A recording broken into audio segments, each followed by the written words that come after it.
Welcome to Sideline Sanity with me, Michelle Tafoya, sponsored by Legacy Precious Metals. There has never been a better time to invest in precious metals. Go to legacypminvestments.com, legacypminvestments.com. Coming up, author, attorney, Iraq war vet David French on guns and gun culture. For nearly 3 decades, she's reported the action from the sidelines. She started very young. She's covered the NBA, NFL, Olympics, and the college football and basketball national championships. And now, during these insane times in our world, Michelle Tafoya thinks we need a serious dose of sanity. This is Sideline Sanity with your host, one of the sanest people on planet Earth, Michelle Tafoya. After Uvalde and Buffalo, there is so much discussion about what to do about guns. I mean, it's such an enormous topic, and there are so many takes on it and different points of view. And I read a couple recently that really intrigued me. And so I want to welcome Mr. David French of the French Press of the Dispatch. He's an author, he's an attorney, he's an Iraq war vet, and I think your perspective on this is so interesting. So thank you for joining us. One of your headlines, I think it was late May, was "Pass and Enforce red flag laws now." And of course, Subtle. it was very nuanced. Yeah. There's the strict constitutionalists that are just adamantly against any kind of legislation like this. Mm-hmm. What is your argument to them? Yeah. So the argument is really pretty simple, is that I compare red flag laws to something like a domestic violence protective order. In other words, when somebody has demonstrated that they are a threat to other people, in the red flag law context, it's a threat to yourself or to other people, then traditionally we've had laws that have been able to intervene. So, for example, in the domestic violence category, there's a fundamental constitutional right at issue there. That's a person's access to their family, to raise their kids or to be with their spouse. There's a core constitutional interest there. But if they're a danger to their spouse, if they're a danger to their kids, the law intervenes and they can be kept away. They can even be kept away with what's called an ex parte order, where a family goes on an emergency basis to a judge and without even, say, the dad there present, gets an order saying you have to stay away.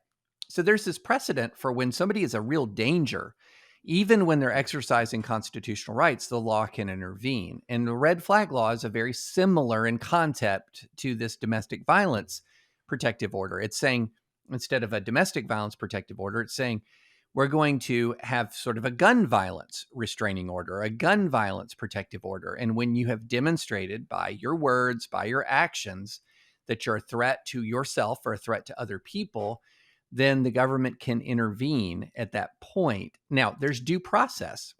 Right. This is where it gets interesting, because the slippery slope obviously is, if I have a vendetta against my ex-husband, let's say, right. I'm still married, by the way, honey, don't worry. I didn't mean that.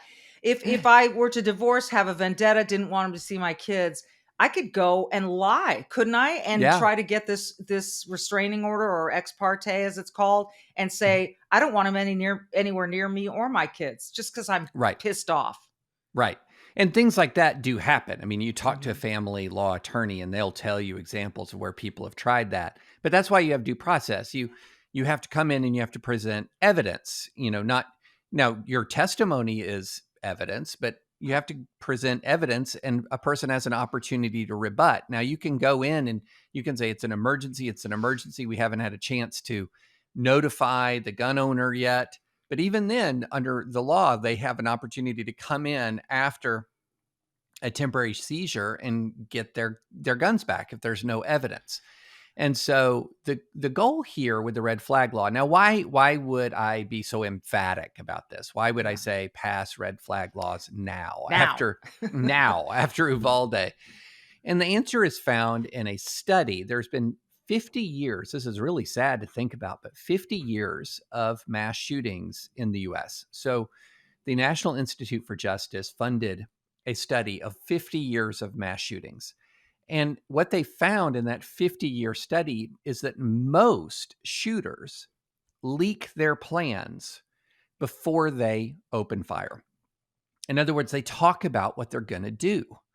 And so, and you see this time and time again. Yeah, yeah. Shooters, time and time again, will issue wild threats. They'll threaten the school. They'll threaten other people. They'll engage in conduct that should disqualify them from having a gun. But because especially the mental health system is sort of so broken on a 50 state level, and because maybe they haven't committed a felony yet that disqualifies them from gun ownership, and even if they have committed a felony, Michelle, nobody's going in and getting their gun if they already have a gun. And so, in this circumstance, what it says is, wait a minute, we have data that says most of the time these mass shooters leak their plans. So Most most of the of the time. time is that 51%? Is that 48%? Is it 79%? What is most of the time? Yeah, if you look at the study and you add together sort of all of the different ways in which people broadcast violent intentions, I don't have it right in front of me, but Right. it's much more than like 50.1. It looks like Okay. much more in the round of getting closer to say 70. And the And study again was the National it was Institute for funded by the National Institute for Justice. and what are And they about? What was their intent on, do you know, on yeah, fi- so basically, what they wanted to do was look at all mass shootings that have occurred to try to find out what are the patterns, what are the things that are common. And some of it's kind of counterintuitive. In the vast majority of mass shootings, AR-15s are not used, for example. They're use handguns instead of rifles. So, when you think of mass shootings and modern mass shootings, there's been a bunch of mass shootings with these AR-15 weapons, but the vast majority are not done with assault weapons. They're done with handguns. The Okay. other interesting thing is that unlike other kinds of violent gun crime, the vast majority of mass shooters get their guns legally. In other words, they've passed a background check or they've obtained it they've obtained their gun in a legal manner. And so it's much more difficult to sort of say, well, if we just extend background checks, then that's going to take care of mass shootings because, well, these guys pass background checks. Or there are And ways around it, right? right, exactly. And so one of the things that's important is you have to look at at these studies, and you have to look at what the studies of the effects of various gun control laws say to determine whether or not something's going to be effective. So in addition to the National Institute for Justice study, there's the Rand Corporation, which is one of the most respected sort of think tanks in the United States, has done this study of all studies. In other words, they've looked at all the various different kinds of gun control measures enacted in the United States, and they found that none of the sort of popular gun control measures have any discernible effect on mass shootings, including expanded background checks, including assault weapons bans. And they kind of said about red flag laws, well, we just don't have enough data yet. They're pretty new. They've only been passed in a minority of states, and Right. many of those states nobody even knows they're there. So, it's like they're not enforced because people don't know they're there. So people don't know that they can say calls an authority and say, I think this, Exactly. okay, because they don't know that law exists. That's interesting. So we have red flag laws in some states, and I love the notion of all 50 states being 50 laboratories, and let's see how it works. Hmm. But as you said, there's not a ton of data. So when there isn't a ton of data, and you've got this pushback from these strict constitutionalists, and even from, look, you're a vet, and I've heard from other vets that they say, look, I come back. I've maybe got PTSD. Someone thinks I'm a danger to myself. I'm really not. I should be allowed to have a firearm because I know how to handle them. I mean, Mm, so no. well, I mean, it depends on what. So red flag laws are located in behavior. They're what kind of behavior are you evidencing? So Okay. if somebody says, "Well, I'm engaged in suicidal ideation, but I don't really Mm, mean it," too bad. yeah. That's how can we look into your heart if you're engaged in suicidal ideation, or if you're engaged in threatening in threatening posting, for example. Well, one of the responsibilities of being a responsible gun owner is not radiating threat and menace to Yeah. your community Yeah. or to yourself. And so if you really are under control, you can choose not to engage in suicidal ideation or choose not to engage in threatening posting about a school or your employer. So that this one of the things, look, there are people, and if the measure here is we have to persuade the unpersuadable. I mean, there are people who don't want to see any restriction on gun ownership at all. And that's really, I wouldn't even call that a strict constitutionalist, because there's no real constitutional foundation for that argument. Okay. There has long been regulation on the use or carrying of firearms in the United States of America, even going back to colonial times. So this is not an unregulated arena, and there's no Okay. Supreme Court case that says it should or would be an unregulated arena. So um, the answer then is, if you want to be a gun owner, there's a baseline level of responsibility here. Right. And Right. and part of that baseline, it's not a high hurdle to surmount, is to not engage in suicidal ideation, not engage in threatening communication. I mean, this is not a tough ask. Can you liken it then to, hey, I want to be able to drive, but I can't speed down, residential streets, and I can't, and if I do, I'm going to pay a price for that. That's regulated.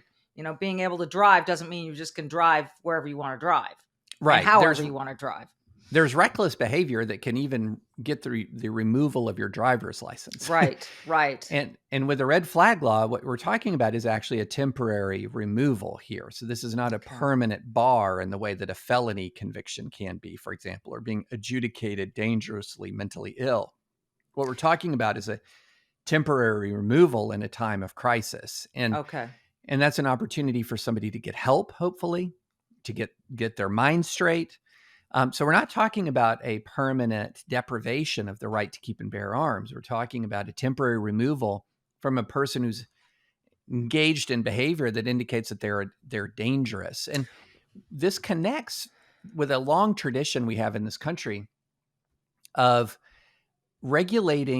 saying about our gun rights, that there are certain behaviors you can engage in that will cause you to forfeit that right, like committing a felony. This is almost universally agreed upon in this culture, that if you commit particular violent felony or violent acts of domestic abuse, your behavior has disqualified you from gun ownership. Right. And rather than sort of saying, okay, we're going to ban guns, a certain category of guns for everybody, including the 999 out of 1,000 who are law abiding. Right. This is saying about you, if you're going to possess a gun, there's just some responsibilities that are attached to that. And I think it connects with the way people understand rights and responsibilities. Do you think these red flag laws should be state by state, state to state, or should there be a federal red flag? What do you think? I think they need to be state laws.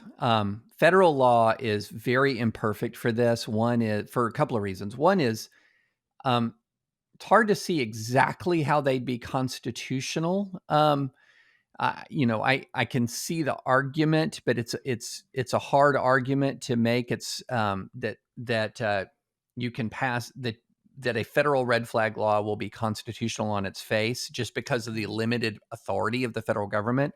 Right. The other issue is the draft federal red flag legislation that I've seen allows you to go to federal courts to get a red flag order. Well, there's not that many federal courts around the country. So, in Tennessee, where I am, you have the Middle District of Tennessee, you have the Western District of Tennessee, you have the Eastern District of Tennessee, and there's very few. A lot of people don't live close to a federal courthouse at all, but everybody lives pretty close to their county courthouse, at least. And so, a federal legislation somebody could be 100 miles from a federal courthouse. Right. There's just not that many of them. And so it would be very spotty coverage.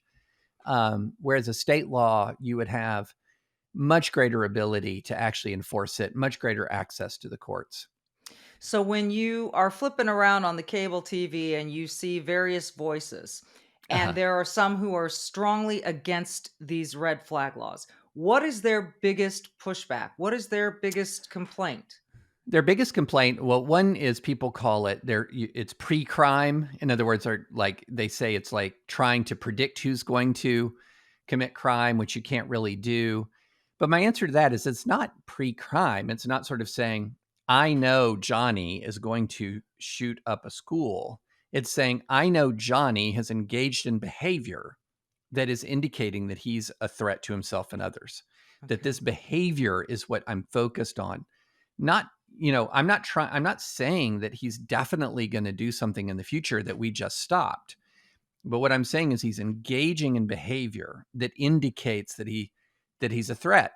And and if Johnny wants to retain his weapons, Johnny should not engage in that behavior. I mean, this is a really pretty simple formula here. So I think part of it is you're saying, well, it's pre-crime. No, it's exactly the same analysis that you have for a domestic violence restraining order. It's Right. there's behavior that Right. indicates the potential for threat. And So so, if you see a post by Johnny yeah, on social media that says, "I can't wait to go rip up this school," you might want to call authorities, and yeah. that would be a legal phone call to make, and the authorities would have the legal right to go say, "Hey, Johnny, we saw this post.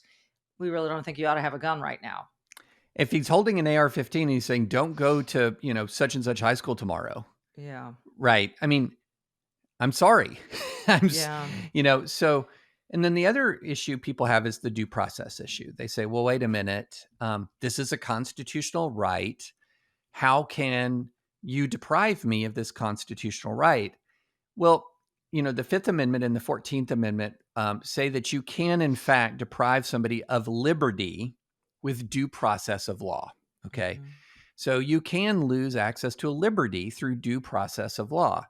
And again, comparing to the domestic violence restraining order regime, the due process at issue in many red flag circumstances is actually stricter than applies to domestic violence restraining orders. For example, in Tennessee, where I am, you can get an ex parte order barring a member of the family from coming to their own home for, quote, good cause shown. It's a pretty vague standard. You have to just go in and give good cause. Now, a person has due process where they can uh, go on. A person has a process where they can then appeal the order and they can try to get the order reversed. And, in those circumstances, that's again due process. Now, due process can happen before deprivation of liberty, or it can happen after a temporary deprivation of liberty. It's still due process. So I think a lot of people forget that the Constitution says you can take life with due process. That's the yeah, death penalty, right? yeah. So life, liberty, and property can be seized with due process. And what red flag laws do is provide due process. It's a really interesting debate, and I tend to look, of all the answers or possible solutions to these mass shootings, this one seems the most sane. Yeah, It's not like we're saying everybody turn in your guns, we're Australia. And right. it's not just saying, "Hey, we want to take your guns." It's a little more sane. As you said, there's due process involved. I tend to be on the side of these red flags. I mean, if it could if it could prohibit a Uvalde, and I guess you can never prove that something Yeah. was prohibited, right? Well, that's the difficulty is you can't, even if somebody says, "Hey, I've just bought my AR-15, don't go to school tomorrow," Mhm. and you take their weapon, you don't prove that you've stopped a mass shooting. Maybe Right. the guy was all talk. Yeah. So the way you would have to measure this is over time. Yes. And over time, is there a decreased number of mass shootings? And with various controls, how do you attribute that decrease? It's complicated. Yeah. But the thing that I think is important about this is it isn't just dealing with mass shootings. So there's really three buckets of gun crime or of gun violence in this country. One is more what you would call common crime. That would be street violence or domestic violence.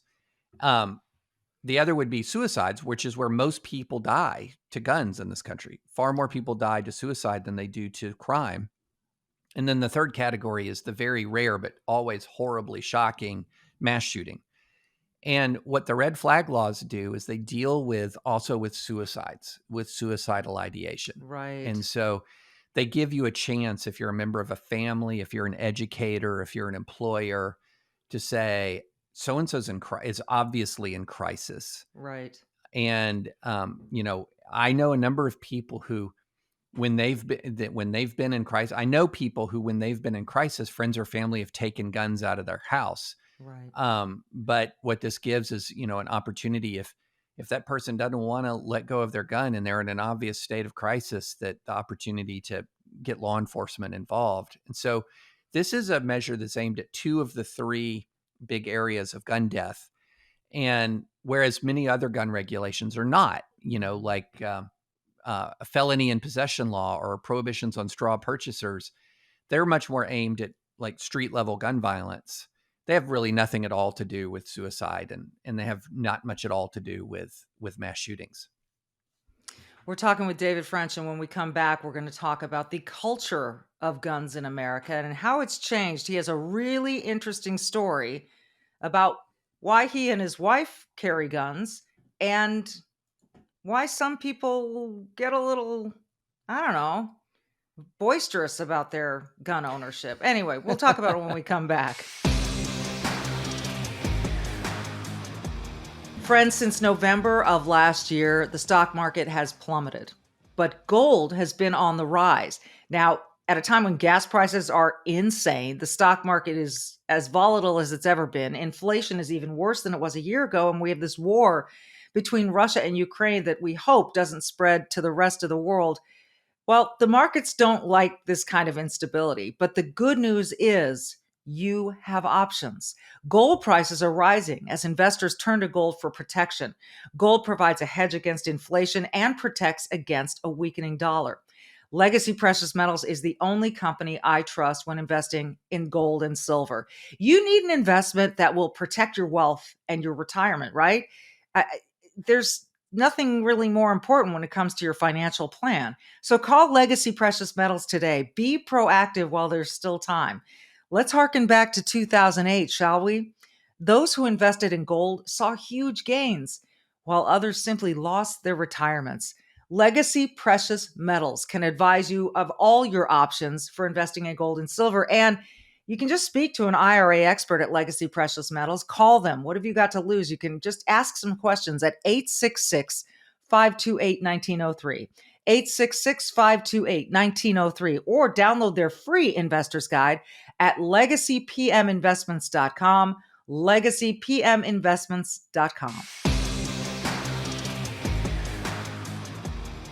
Author, attorney, Iraq war vet, David French is our guest. He writes the French Press on The Dispatch, which I highly recommend. You can find it at thedispatch.com and just look at his column, The French Press, which is a very clever title, by the way.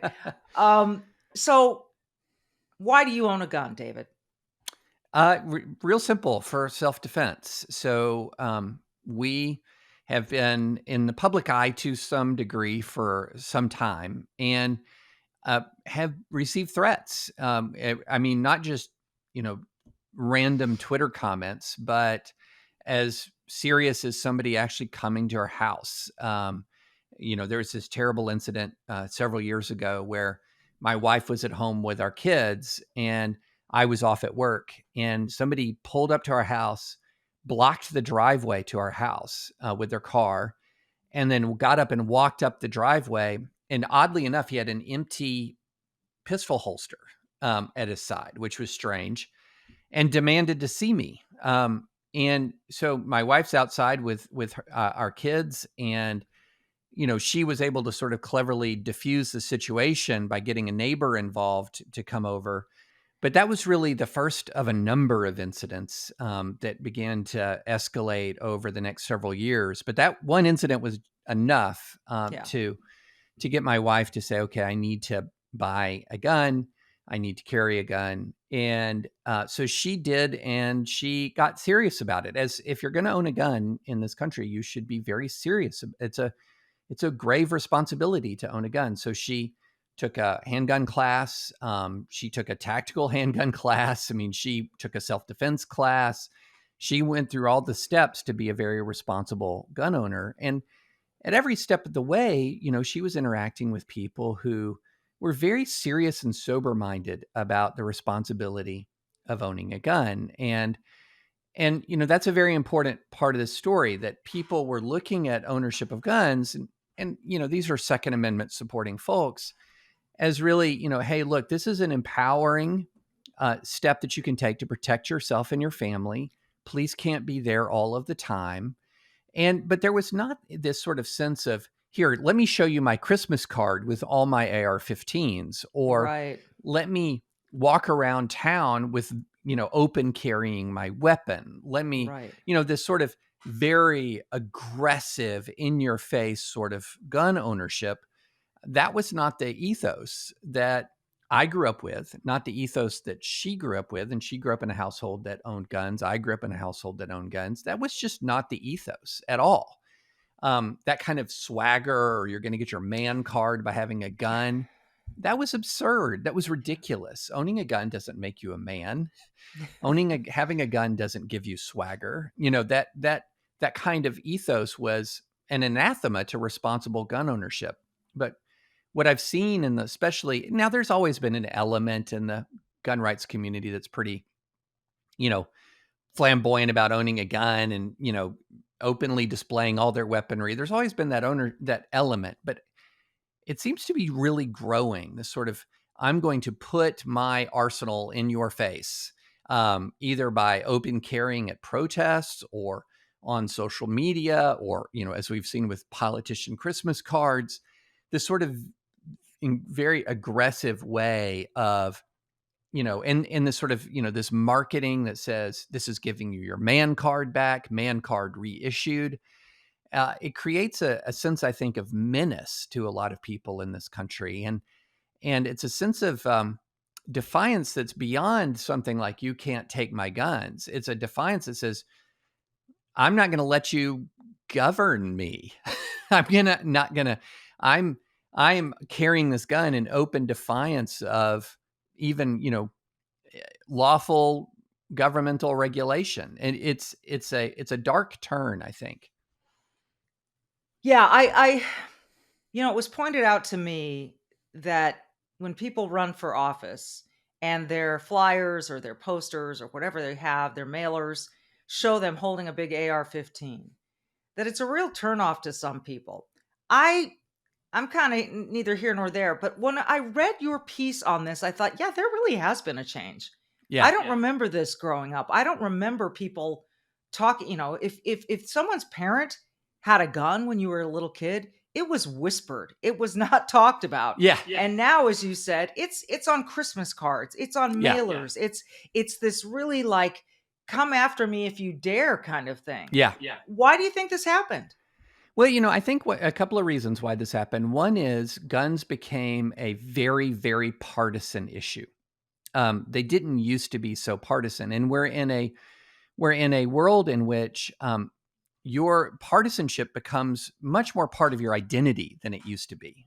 This is something that's been one of the most well-documented phenomenon in American culture, is the centrality of partisan identity to millions and millions of Americans. And so people begin to adopt lifestyle markers that signify their partisanship.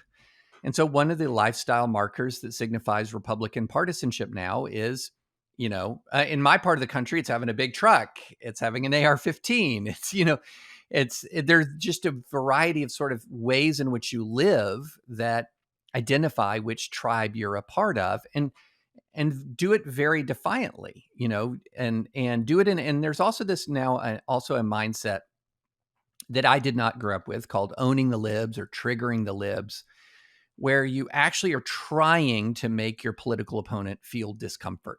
You're trying to make them upset. And so there are few better ways to make, many progressives upset than openly displaying weapons. Now, The problem you run into is there are a few better ways to just make normal people feel uncomfortable than running around openly displaying weapons. So if What you is go a to normal person anymore? You talked about this, that we fair, all now have our tribes. And yeah, I think this is true not only on the gun level. If people have the signs in their front yard that say, "In Fauci we trust," or if they have the sign in their front yard that says, "In our house, this is this, and science yeah, is science," and da da da. I mean, it's this very outright virtue signaling that oh, I just don't completely. remember before. I hate to say it, but maybe it's really been in the last 15 years, 10 years, maybe even that this has happened. And you talked about the conservatives doing it to the libs. I just wonder if it's happening the other way around as well, because there is so much outward expression Oh yeah, of some of these really leftist ideologies. oh yeah, yeah. I mean, you pointed out the signs, for example. There's all kinds of very outward, open ways of sort of signaling your political allegiance. The use of language, for example, this absurd Latinx thing. So that was a signal that was radiating. I'm a progressive in good standing. Never mind that Hispanic Americans were like, "What is Latinx?" Hello, I'm a Latina, and I when this happened, and the first time I heard it, truth be told, was while I was doing my Peloton ride, Uh-huh. and they said, "We want to celebrate all the Latinx," and I went, "What is Latinx? This is something I've never heard before." And then Right. I discovered that it was a way to take the gender out of Latino or Latina, which Yeah. we all go by, and in fact, the whole language is based on Right. feminine and masculine. Right. Right. And I grew up when I first went to law school was the advent of spelling women with an X, WOMXN, so those kinds of things where you're sort of radiating here's my political affiliation. They're common across the political spectrum. It's just not really one you see on the left that someone's carrying an AR-15. That's something No, you're gonna see on the right. Now but there's all contra on the just for the sake of discussion and illustration, what you'll see on the left is women holding baby dolls with blood all over their clothes right. at abortion rallies. I mean, it's really, there are some stark examples on both sides. Yeah, or the women's march with the hats and yeah, yeah. So now the interesting thing is, I mean, this is Michelle, you're 100% correct that this stuff has been on the rise in the last many years because partisan animosity has been really increasing over the past 10 to 15 years. So your partisan signaling, the desire to make people upset, all of that's really increasing. But here's what's interesting. Majority of Americans are not on board with it. They might be Republicans, they might be Democrats, they might be independents, but the research shows that there's this group of people called the exhausted majority. Yeah. I love that term. I know. I just refer to them as the middle, but I like exhausted majority better. Yeah. And the great thing about it is that they're not actually all in the middle. Some of them are on the left, some of them are on the right, and some are in the middle, but they're just sick of all of this. They're just sick of it all. And so these are the people who are going to look at like in this house, we do this, and this, or they're going to look at the AR-15 Christmas card and they're just like, can we not do this? Can we? But that exhausted majority is kind of checked out of a lot of our public life. And so it leaves sort of the world to the super animated, angry, partisan, polarized wings. And it makes you feel like that's where everybody is. But it's not like that at all. Those are just the voices being amplified. And I think if we were really kind of intellectually honest about this, we could trace this tribalism back toward the advent of some of the social media. It seems to me it's increased now. Maybe it's just the volume and the amplitude has increased since social media has come on the scene, because it's in our face. You can't scroll through Twitter or anything without feeling bombarded, right? For sure. Can't. Well, there's a couple of things that happen with social media, but I will say this. A lot of this partisan animosity really got going in the 90s. before social media. A lot of it got going in the Clinton impeachment and the Gingrich war, the wars between Clinton and Gingrich, and so, but then social media takes a lot of it and just really puts it on rocket fuel. And the way it does it is really, if you're somebody who's super online, and you should not be somebody who's super online. I'm online too much, Michelle. I need to back off and listen to my own advice. But I know, but if you're super online, you're constantly aware of an outrage somewhere. You know, a kid gets a MAGA hat knocked off his head in a Burger King in Des Moines, and you'll have live footage of it, immediately. Whereas it used to be that we were not conscious of every outrage that was happening everywhere.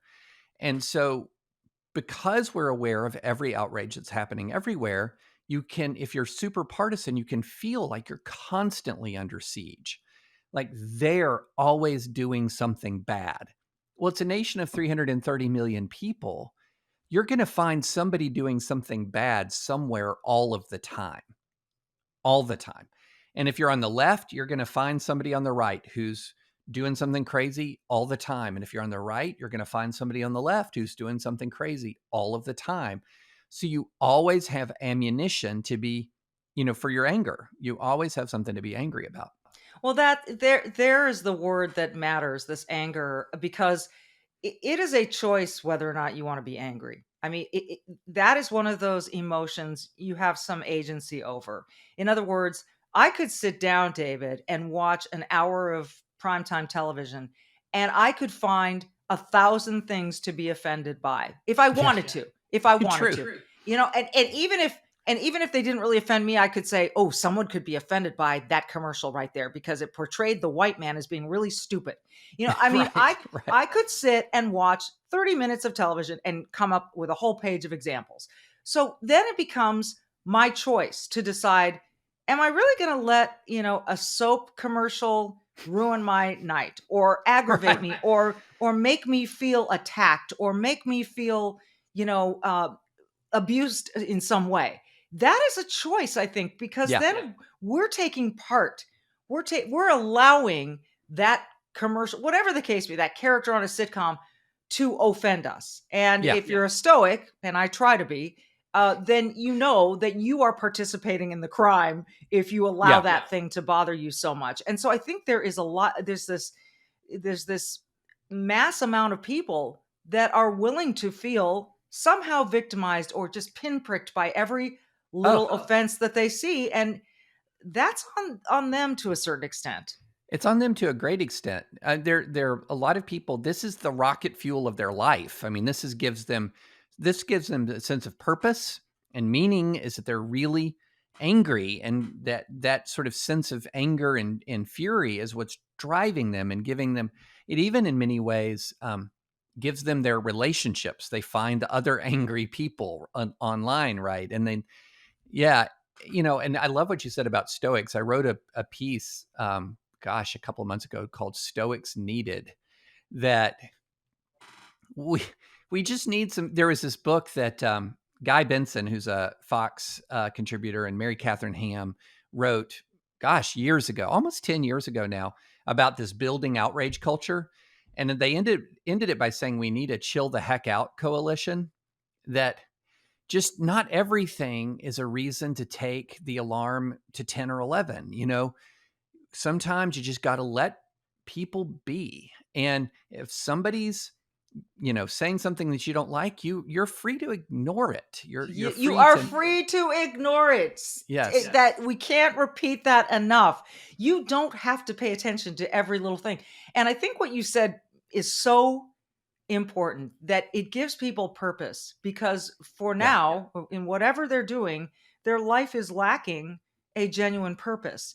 And I think we could find a million tentacles to that story. But, Yes. I think back to the time of, if you watch 1883, the prequel to Yellowstone, and you see what people had to deal with just to survive back in the day, True. or my mom and dad growing up during the Depression, what they had to deal with just to get by. There was no room for outrage about this kind of stuff, because they were trying to figure out where the next meal was coming from, that hierarchy of needs, and how they were going to, Oh, Uncle Joe needs to now move in with us because he lost his house.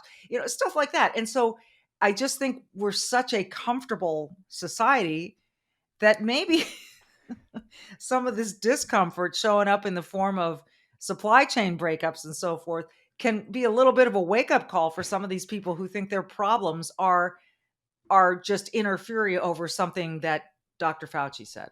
Well, it's interesting you brought that up. If you actually look at the demographics of the wings, in other words, the people who are driving polarization in this country, all of this has been studied, and the people who are driving the polarization tend to be disproportionately wealthy, and disproportionately well educated. And they are, in other words, they're the wealthiest cohort of the most powerful and wealthy nation in the history of the world, and they're tearing each other to pieces. Whereas the people who are actually sort of more likely to be struggling in this country are not so polarized. And the interesting thing is, the people who spend the most time online, Michelle, are the most wrong about their political opponents. The people who spend the most time online tend to believe their political opponents are far more extreme and hateful than they really are. But the people who don't spend any time online at all, they're accurate about their political opponents because they get their data about their opponents from these things called friendships. I tried to explain that to someone recently. If you go to a baseball game that your kid is playing in, you may understand that someone's a little bit different politically based on the conversation you have hanging out in the stands, but it isn't so extreme. It isn't so outrageous, and you can have normal conversations. Yes, absolutely. Absolutely. And, and that's why, I was talking to a guy the other day, and he was a staunch Republican, but just tired of it all. And this is kind of sad. I mean, he said, look, after January 6th, I just turned it all off. I turned off Fox. I deleted my social media. My blood pressure went down. I'm a better husband and a better father. And I thought, well, good for him, but kind of bad for us because he's a reasonable guy and he's checked out. And it's better for him, but we can't have all the reasonable people checking out. Yeah, that's a great point. That is a great point. Well, as long as they don't check out when it's time to go to the ballot box, I think that's important. I mean, that's our strongest coalition right there, whichever way you lean. And so that is my hope. But you know what? It is a loss for a lot of us, but it's a big gain for his wife and kids and for himself. And that may have a trick, sort of a ripple effect throughout society. We can only hope. It's a fascinating topic. I enjoy your work so much. He's David French. You can read him at the French Press, which is a column on the Dispatch, which has just been hugely successful and really, I think, just so thoughtful and even keeled. And I appreciate it a lot. So it's great to talk with you, and I love your insights. Thank you so much, David. Well, thanks for having me, Michelle. I've followed you forever, so this is a tremendous honor to be on. See how old I am? He's followed me forever. So I just been around. No. I've been around for ages.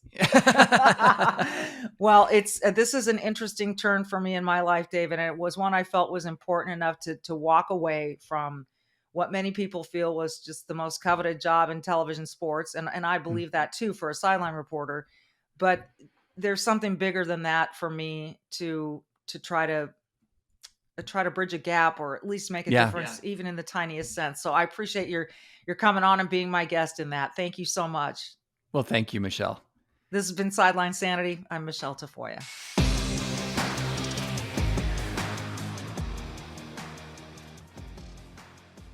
So with the economy the way that it is, which is not great, makes you think about what is smart investing these days. I was given a gift of gold by my mom. My husband and I were gifted some gold for a wedding anniversary, and we're really grateful. And I am really grateful to Charles Thorngren, who joins us now from Legacy Precious Metals, a sponsor of Sideline Sanity. Charles, we appreciate you so much.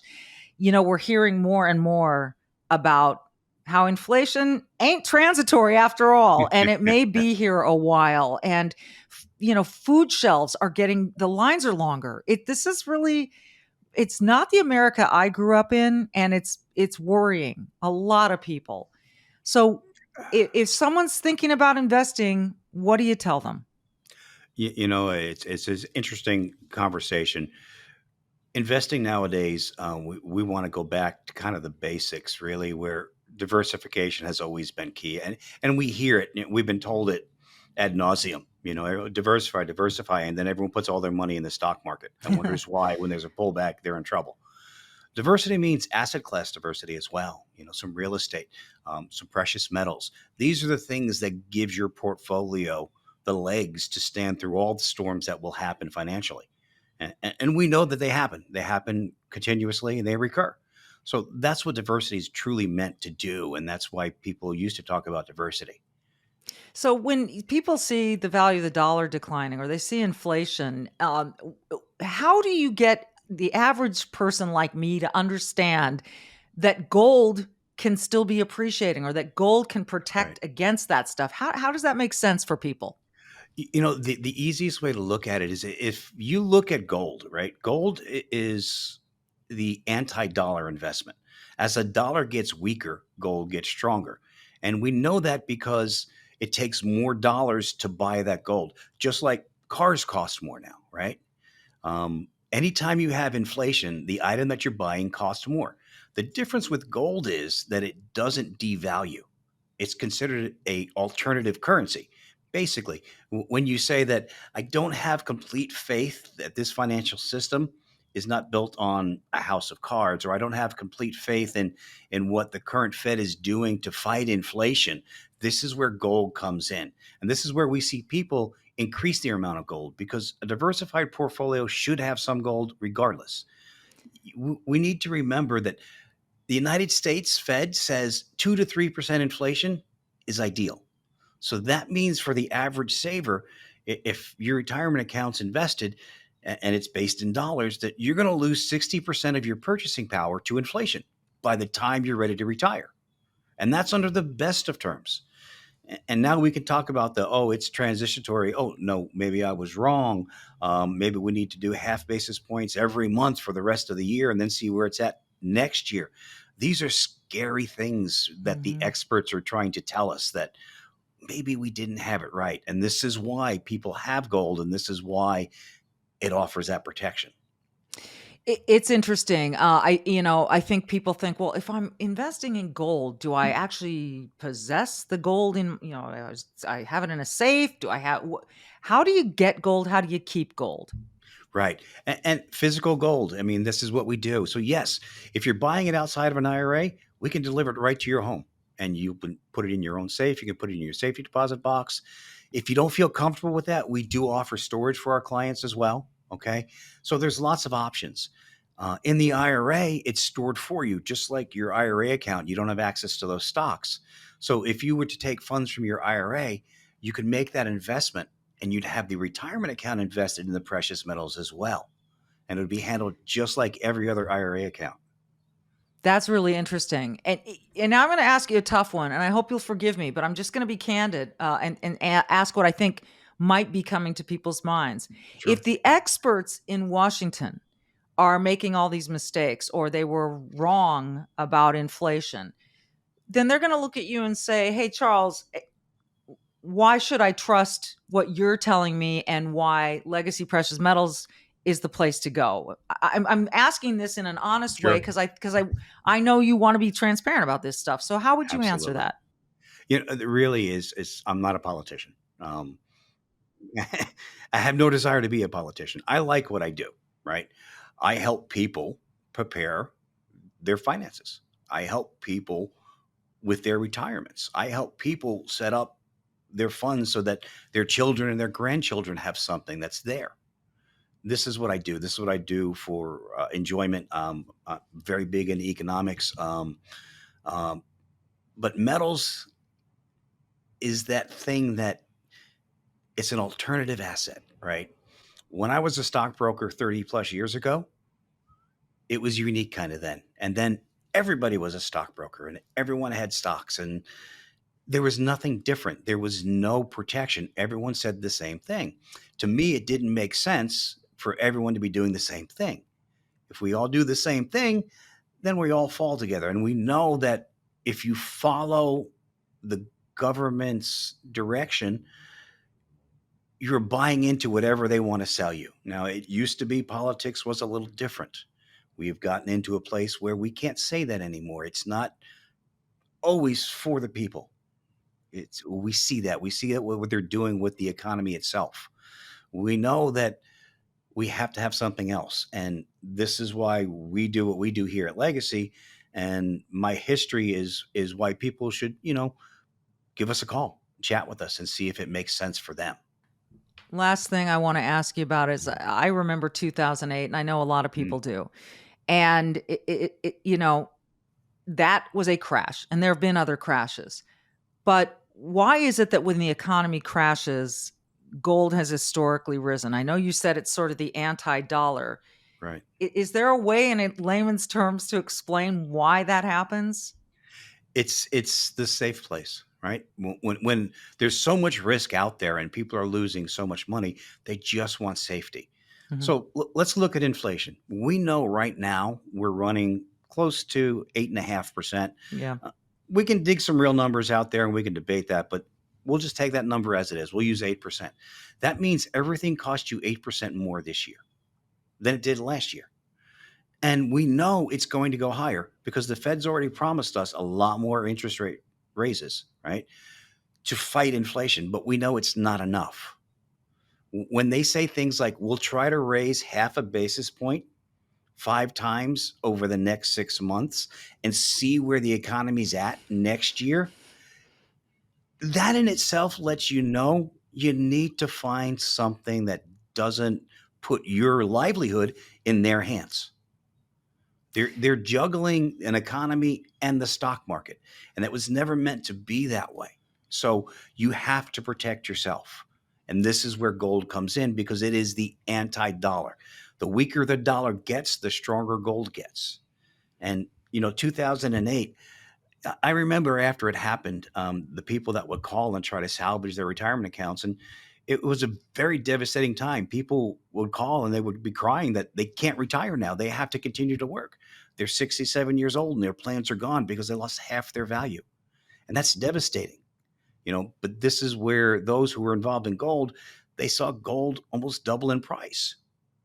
It offset the losses. It offset the losses. So again, Charles is not suggesting that you put all your money in one No, place, that not even gold, but diversify your assets, and precious metals is a good way to go. And Legacy Precious Metals is the only company I trust when I talk about and do my investing in gold and silver, and you can contact them as well. LegacyPMinvestments.com, LegacyPMinvestments.com. I don't know why you would waste another minute thinking about it. Just talk to them. I mean, just ask them, see what your situation can manage and handle and might require, and just get some answers. Charles, I appreciate your time. Thanks for this. It's been very educational. my pleasure. My pleasure. Thank you.